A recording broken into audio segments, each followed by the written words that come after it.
Komisi 3 DPR RI menyetujui Saudara Profesor Dr. Insinyur Haji Adis Kadir SHM sebagai Hakim Konstitusi pada Mahkamah Konstitusi Republik Indonesia yang berasal dari usulan lembaga Dewan Perwakilan Rakyat Republik Indonesia dan untuk selanjutnya dapat diproses sesuai ketentuan perundang-undangan yang berlaku.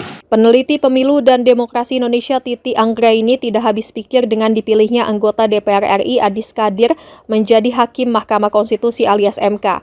Padahal Adis Kadir pernah menuai kontroversi saat unjuk rasa besar yang terjadi di Indonesia pada Agustus tahun lalu.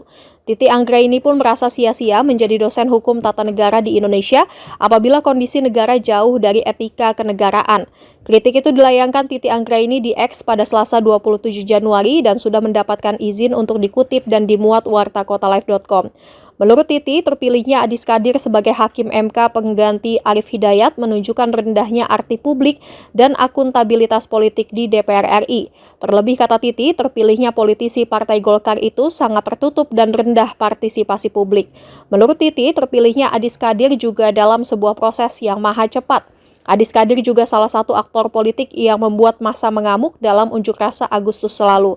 Meskipun nama Adis Kadir pada akhirnya lolos dari sidang kode etik yang diputus oleh Mahkamah Kehormatan Dewan atau MKD, Titi mempertanyakan nama Innocentius Samsul sebagai pengganti Arief Hidayat di MK yang tiba-tiba dihilangkan DPR RI.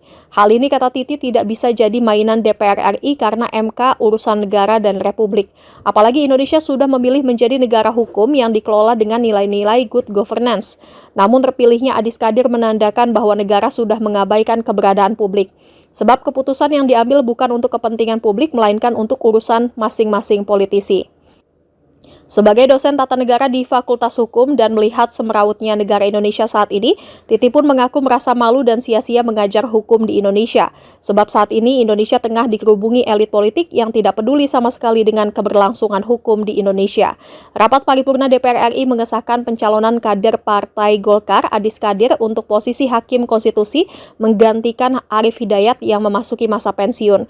Ketua Komisi 3 DPR RI Habibur Rahman dalam keterangannya sebagaimana dilaporkan Kompas TV mengatakan jika semua fraksi sudah menyetujui Adis Kadir sebagai Hakim Konstitusi.